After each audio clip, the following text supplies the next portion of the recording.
Voy a comentar una noticia que aparece en el Food Safety News, que sería como las noticias sobre temas de inocuidad de los alimentos. Este es un portal interesante en donde todos los días se emite reportes y hay noticias de todo el mundo, de todo ámbito, pero está relacionado a la cadena alimentaria.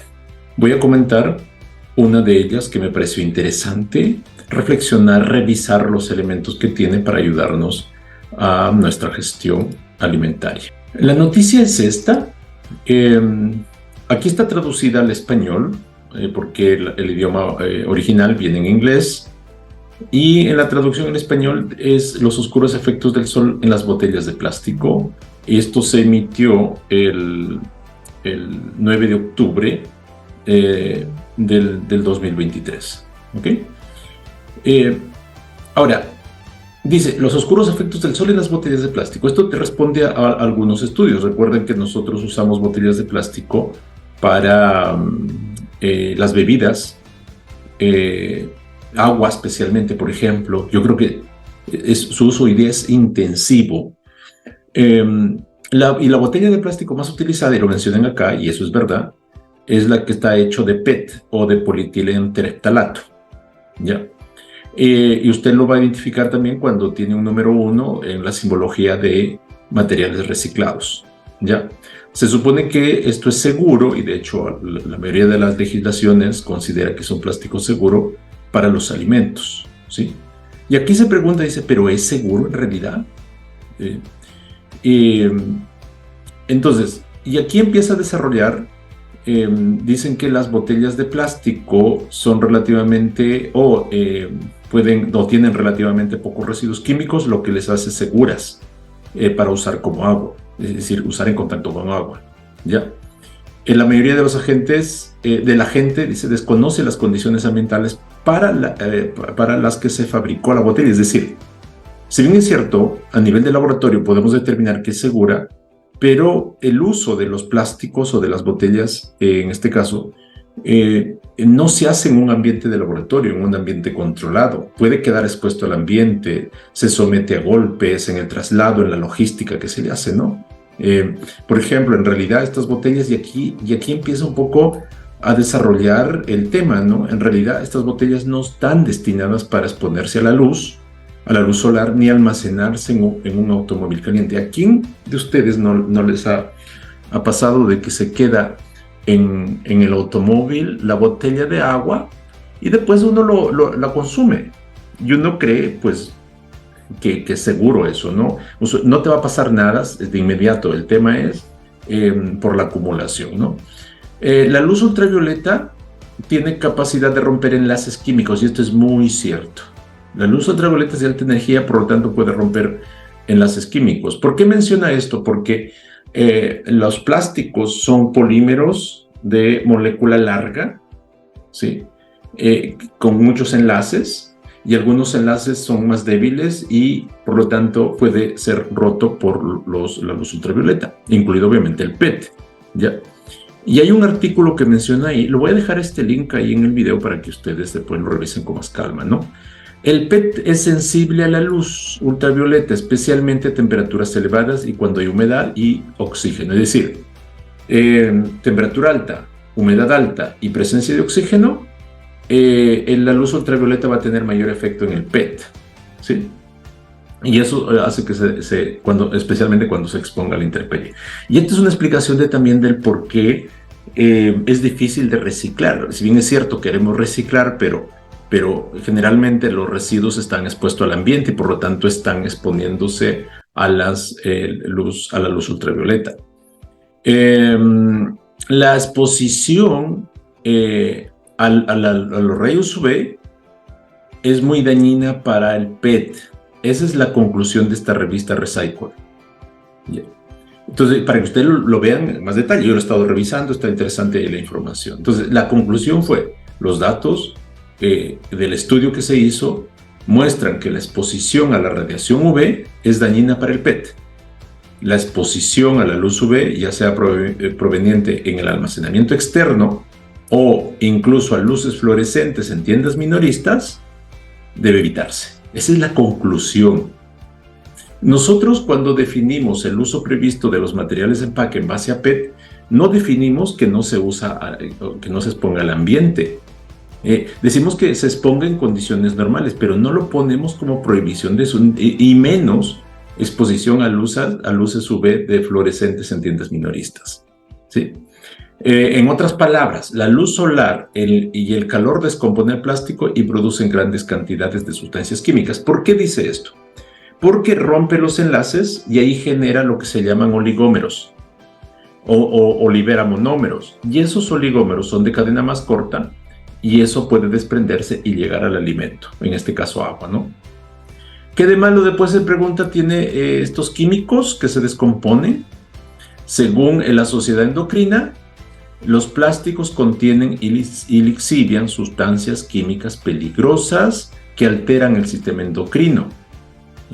Esto es interesante porque hubieron varios estudios, por eso es que el bisfenol A está prohibido. Al inicio, cómo se hacía el PET era usando bisfenol A, hoy en día ya no se usa. Estos bisfenol A, por ejemplo, y otros similares simulan las hormonas. Entonces, y afecta obviamente al sistema endocrino, ¿no? Y aquí ustedes también pueden ver un poquito más de detalle eso.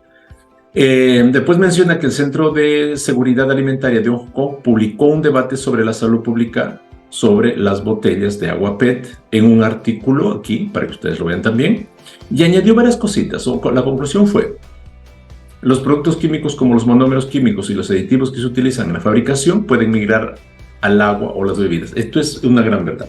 Ojo, ¿por qué menciona aditivos? Porque un plástico, para que sea funcional, se debe aditivar, se deben agregar antioxidantes, antideslizantes, por ejemplo, y estas pueden migrar porque quedan dentro de la maraña de moléculas del plástico, ¿sí? Y pueden desprenderse, ¿ya?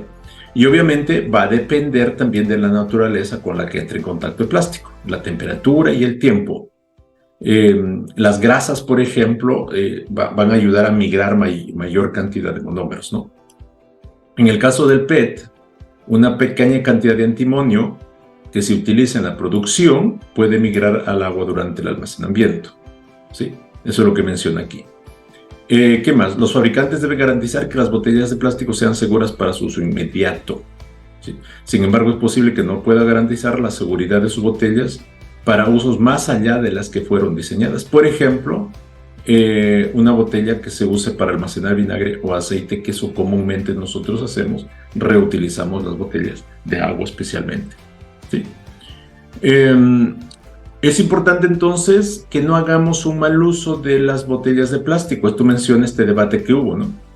Ya que esto puede provocar mayor cantidad de migración química de la que se espera de otro modo. La migración aumenta con la temperatura y el tiempo de contacto. Esto es muy importante. Hay dos factores de riesgo: temperatura y tiempo. Mayor temperatura, mayor tiempo, mayor migración. Aunque una mayor migración de sustancias químicas desde las botellas no necesariamente representa riesgo para la salud, podría cambiar las propiedades organolépticas, el sabor y el olor. Entonces, no necesariamente va a haber problemas en la salud, pero sí va a cambiar características. Estados Unidos, la legislación de Estados Unidos habla de aditivos alimentarios indirectos, es decir, si hay un componente que migra desde las botellas hacia el alimento, se convierte en un aditivo, pero agregado de forma no intencional. ¿Ya? Mire, otro detalle importante, y esto sí es clave. Tenga en cuenta que las botellas de agua PET no están diseñadas para usarse bajo la luz solar o el calor. Esto es clave para que ustedes manejen si es que están en la logística de abastecimiento de botellas o de productos, ¿no? El análisis de los impactos en la salud de estas botellas de plástico se realizó asumiendo que las botellas no estarían, y eso es correcto. Y eso es lo que mencionaba hace un momento. Es decir, cuando uno dice que el PET es seguro, los análisis fueron hechos sin exposición a la luz solar indirecta ni al calor. Esto significa que los estudios científicos sobre seguridad y bajo nivel de lixiviación química solo son aplicables a botellas mantenidas alejadas del calor o la luz solar. Es lo que decía, las pruebas a nivel de laboratorio, que simulan condiciones normales, sin exposición a la luz solar ni al calor. ¿Qué más de aquí? El debate actual sobre seguridad de los plásticos para las botellas aún no menciona el problema de los rayos UV, y esto es otro gran problema. Hoy en día, cuando hablamos de seguridad del plástico PET, decimos es seguro, pero no estamos considerando la variable rayos UV ni calor, ¿ya? Y supone, sin ninguna evidencia científica, que los químicos que se filtran del plástico con la luz solar y el calor y hacen que el agua huela y saben mal, no supone no supone un riesgo. Es decir, sabemos que puede cambiar características organolépticas del agua cuando está envasada en PET y se sometió al calor. Pero no hay estudios todavía que diga cuál es el riesgo para la salud, ¿sí? Y aquí hay otros artículos para que ustedes los vean, para que ustedes lo puedan profundizar un poquito más y tomen sus decisiones para seguir controlando la inocuidad de los alimentos, el agua especialmente, ¿no? Ya. Dice, según Livestrong, que está en esta página, sin embargo, si bien dejar la botella al sol puede cambiar el color, el sabor o el olor del agua, no provocará que se filtren sustancias químicas peligrosas, afirma el Centro para la Seguridad Alimentaria de Hong Kong. Esto es un buen antecedente, sin embargo, pues yo creo que faltan más estudios todavía. ¿Ya? Aunque el mismo artículo anterior menciona, aunque el aumento de migración de las sustancias químicas desde las botellas no necesariamente plantea un riesgo para la salud, podría cambiar las propiedades organolépticas, como mencionamos, ¿no? Este estudio minimiza, y esa es la crítica que se le hace aquí, minimiza el impacto de los rayos UV. Sin embargo, como veníamos viendo anteriormente, yo creo que ya hay evidencia concreta en que los rayos UV sí están liberando sustancias que pueden ser tóxicas. Muy importante esto que mencionábamos. Recuerden que hay niveles de migración para ciertas sustancias. Los rayos UV pueden aumentar la liberación de esas sustancias. Lo estoy diciendo desde el punto de vista teórico, ¿no? Habría que hacer pruebas. Espero que algún laboratorio por ahí tome y haga pruebas respecto al efecto de los rayos UV en estos envases. ¿Cuáles son estos químicos? ¿Sí? Los biólogos marinos preocupados por el efecto de los plásticos que contaminan los océanos, han estudiado el impacto de la degradación de los plásticos por rayos UV y han encontrado una sopa de productos químicos producidos. Y aquí en este artículo usted lo puede ver con más detalle. Por ejemplo, el monobenzoato. Estos son generalmente, ojo, lo que voy a marcar aquí son aditivos. Entonces, los aditivos obviamente que van a migrar con mayor facilidad, porque no se anclan químicamente, porque se agregan. O sea, se elabora el polímero para hacerlo funcional, después se aditiva. Es como si fuera una mezcla, ¿sí? Piense usted en una masa, por ejemplo, va a ser un pan. La base es la harina, ¿no? Aquí la base es el PET. Sin embargo, para que funcione el pan, le puedo agregar, para que se haga un buen pan, puedo agregarle pasas, puedo agregarle un colorante, pero eso no es parte de toda la malla que se hace la masa, ¿no? O sea, químicamente no está anclado químicamente, por eso es que va a ser más fácil que migren todo esto que está mencionando aquí, de este estudio, son los aditivos que se agregan para la funcionalidad de los plásticos. ¿Deberíamos ignorar estos químicos que se filtran? Dice. Si son detectables por los sentidos, no nos están afectando, incluso si... O sea, hay preguntas aquí. Una sustancia química que no hemos discutido es el antimonio, un metal pesado que causa cáncer según el Centro de Ecología, donde hay incluso aquí informes sobre el plástico PET. Muy importante, revisen estos datos aquí para ayudarles a fundamentar los riesgos si ustedes tienen este plástico usando dentro de sus envases, ¿no? Y aquí sigue mencionando que los químicos contaminantes del PET pueden actuar como disruptores hormonales. Sí, ese es el gran problema con el PET. Así que ahí tienen esta información, ¿ya? Aquí hay algunas sugerencias incluso para evitar el venenos, dice ahí por la traducción, pero serían contaminantes tóxicos en el agua, ¿no? Utilice alternativas a los plásticos. Si utilizas botellas de plástico, manténlas alejadas de la luz solar, eso es clave. No dejes agua embotellada en tu auto caliente. Si lo dejaste, no lo consumas. Tenga en cuenta que no conoce la historia de esta botella de plástico, y si alguien, incluida la tienda donde lo compró, mantuvo botellas correcto. Es decir, no sabemos dónde estuvo la botella antes. A lo mejor usted lo compra fría porque lo tomó desde el refrigerador de la tienda, pero antes dónde estuvo. O sea, no sabemos esa historia. ¿Ya? Y así otras recomendaciones acá. Entonces, eso queríamos compartir, comentar este artículo que está súper interesante.